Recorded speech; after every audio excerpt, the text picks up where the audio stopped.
Model school के 9वीं कक्षा का छात्र रुद्र प्रताप बैठेगा कलेक्टर की कुर्सी पर। डिंडोरी कलेक्टर विकास मिश्रा ने छात्र की जिज्ञासा को पूरा करने का दिया आश्वासन। सोमवार को बुलाया कलेक्ट्रेट। डिंडोरी जिले के धनुआ सागर मॉडल स्कूल का 9वीं का छात्र कलेक्टर की कुर्सी पर बैठेगा।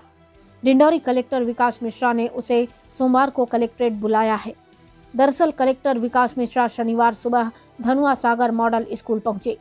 यहां कक्षा 9 में पढ़ने वाले छात्र रुद्र प्रताप झारिया सहित अन्य छात्रों से चर्चा की।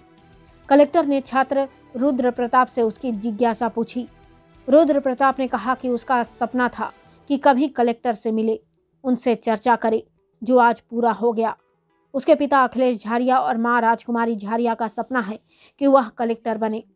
हमारे समाज में पिछड़ापन है, लोग मजदूरी कर जीवन यापन करते हैं। रुद्र प्रताप ने कहा कि मुझे अपने माता पिता के सपनों को साकार करना है। रुद्र प्रताप की बात सुनकर कलेक्टर विकास मिश्रा ने छात्र को राजतंत्र और लोकतंत्र का मतलब समझाया। उन्होंने रुद्र प्रताप को सोमवार को कलेक्ट्रेट आने का न्योता दिया। उन्होंने कहा कि सोमवार को कलेक्टर कार्यालय आना, मैं कलेक्टर की कुर्सी पर बैठाऊंगा, तुम्हें कलेक्ट्रेट घुमाऊंगा। कलेक्टर विकास मिश्रा ने चर्चा के दौरान कहा कि प्रतियोगी परीक्षाओं के लिए प्रारंभ से ही तैयारी करनी होती है। छात्रों को बेहतर अवसर प्राप्त हो सके, इसके लिए शिक्षकों और छात्रों के बीच संवाद बहुत जरूरी है। मोटिवेशन के माध्यम से ही बच्चे आगे बढ़कर कंपटीशन की तैयारी कर सकते हैं। डिंडोरी से प्रकाश मिश्रा की रिपोर्ट। आज आपके स्कूल में कलेक्टर साहब नहीं है, कैसा लगा? अच्छा लगा सर। मैं तो पहली बार मेरा बचपन से सपना था कि मैं कलेक्टर सर के साथ मिलूं, उनसे बातचीत करूं, क्योंकि मेरे पापा का जो सपना था कि हमारे समाज से कोई अच्छा व्यक्ति बने जो हमारे समाज को सुधार सके, उसके बारे में बता सके। क्योंकि सर जो पूरे भारत में है वो कम पढ़े लिखे लोग हैं। तो पहले अंग्रेज आए, लूट के चले गए, और अंग्रेज लोग को ये तो मालूम था कि अब जब गवान लोग हैं उनको कुछ नहीं मालूम। लेकिन सर जो धीरे धीरे बाबा साहब अम्बेडकर आए तो उनको नॉलेज हुआ इस बात का कि हम अपने समाज को दिशा दे सकते हैं, अच्छी दशा दे सकते हैं। तो सर हम उनके कारण एक अच्छे नागरिक आदर्श। सर हमारे जीवन का मकसद पढ़ना लिखना का मतलब ये नहीं कि हम सिर्फ नौकरी पर, हम पढ़ लिख के अपने जीवन को बेहतर ढंग से जी सकते हैं। ये नहीं कि अब हम पढ़ लिए उसके बाद हम मजदूरी कर रहे हैं, वो कि कोई काम कर रहा है। तो अच्छी जॉब मतलब ये है कि हम अपने जीवन को बेहतर ढंग से जी सकते हैं, हमारी आने वाली भविष्य पीढ़ी अच्छे ढंग से जी। इसके लिए हम सबको पढ़ाना बहुत ज़रूरी है। और सर जो कलेक्टर साहब आए तो मेरे को तो बहुत खुशी हुई। मेरे को लग रहा था कि क्या बोल के गए? वो बोल के गए कि तुम भी कलेक्टर बन सकते हो। उन्होंने मेरे को मोटिवेशन किया कि कोई पैसे से पर काम नहीं होता, कि अपने दिमाग का, नॉलेज इज अ पावर, ज्ञान सबसे बड़ा ताकत है।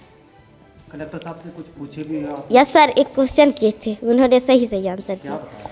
सर उन्होंने बताया कि जो उनका कहना ये था कि समानता सबको। अब ये नहीं कि जो राजतंत्र है, मतलब राजा पहले ज़माने में था कि राजा का जो बेटी है वो नहीं पढ़ सकती थी, महिला को पढ़ने का अधिकार ही नहीं था। जब बाबा साहब आए तो उन्होंने पढ़ने का अधिकार दिलाया। अब राजतंत्र नहीं रहा, अब लोकतंत्र रहा, मतलब लोकतंत्र लोगों का जनता। कलेक्टर साहब ने आपका नंबर भी दिया है, बुलवाया भी है? यस सर, दिया है। और मेरे माता पिता पेरेंट्स को बुलाया है कलेक्ट्रेट सर। सर किसके लिए वो बताना चाह रहे थे कि सर एक दिन के लिए मेरे को कलेक्टर बनाएंगे, ऐसे बोल रहे थे। उनके चैम्बर पे बैठाएंगे। क्या नाम है? मेरा रुद्र प्रताप झारिया, पिता का नाम श्रीमान अखिलेश कुमार झारिया।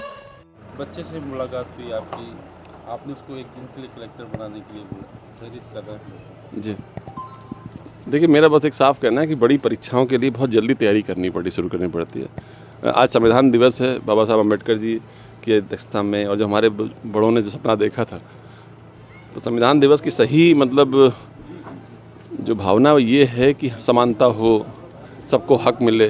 तो आज मैं उसी लिए आया था। और ये बच्चे लोग यहाँ, आप सोचिए 10:30 बजे से क्लास है, बट बच्चे 1 घंटे पहले पढ़ना चाहते हैं वो। तो ऐसे लोगों को प्रेरणा मिलनी चाहिए। वो कलेक्टर बनना चाहता है तो मुझे लगता है कि उसको कलेक्ट्रेट बुला के दिखाना चाहिए सिस्टम कैसे काम करता है, ताकि वो और प्रेरित हो। और हम लोग कुछ और योजनाएं भी ला रहे हैं। यहाँ किसानों ने समस्या बताई है पानी की अभी, क्योंकि डिंडोरी की अगर इकनॉमी सुधारनी है तो हमको पहले सिंचाई क्षेत्र बढ़ाना पड़ेगा। तो हम लोग इस तरह डैम वाइज काम करते चल रहे हैं। यहाँ CM राइज स्कूल भी हम लोग साथ में इसकी प्लानिंग भी कर रहे हैं। उसके लिए कुछ एक भूमि का विवाद था, वो निपट गया है, तो उसके लिए भी हम लोग कर रहे हैं। तो मेरा बहुत स्पष्ट मानना है कि शासन की जितनी भी योजनाएं हैं जैसे जैसे उतरती जाएंगी, तो जो हमारे बड़ों का सपना था, जो एक सर्वांगीण विकास का, वो तभी पूरा होगा। और तभी संविधान दिवस मनाने का हमारा जो उद्देश्य है वो सही अर्थों में पूरा होगा। थैंक छोटा यू। बच्चा आपसे मिलते ही साल इतना हाई लेवल पे उसका कॉन्फिडेंस बढ़ गया, वो बता इतनी उत्साह से हम लोग को बता रहा था। ऐसे आप कितने डिंडोरी में और बच्चों को बताइए? मेरा बस एक ही मतलब है कि मैं चाहता ये हूँ कि डिंडोरी में हम लोग जो एग्ज़ाम्स को लेके 2 पैटर्न पे काम करना चाह रहे हैं। एक जो अब नौकरी की कुल तलाश पे घूम रहे हैं, तो वो एक स्टेज है, और ऐसे बच्चे जब हो सकता है मैं नौकरी में भी ना रहूं, लेकिन ये बच्चे जब कभी आगे बड़े पदों पे आएंगे तो उन्हें कम से कम ये विश्वास होगा कि जो प्रशासनिक यहाँ पर जो भी मुख्य भूमिका निभा रहे हैं अधिकारी, उन्होंने हमारे लिए कुछ हाथ लगाया था। तो जो प्रशासन के प्रति विश्वास है वो मैं युवा जनरेशन में बढ़ाना चाहता हूँ, ताकि उनको ये विश्वास हो कि सिस्टम उनके लिए काम कर रहा है। तभी हम लोग अल्टीमेटली सही अर्थों में जो माननीय मुख्यमंत्री जी निरंतर प्रयास कर रहे हैं, जो पेशा अधिनियम कहता है, वो सपना वास्तविक अर्थ पकड़ेगा। और मेरा फिर से सभी सरकारी कर्मचारियों से एक ही अनुरोध है कि अपनी भूमिका समझें और अपने काम में लग जाएं, क्योंकि अब डिंडोरी को कोई रोक नहीं सकता। हम लोग आगे बढ़ेंगे ही बढ़ेंगे। Thank you.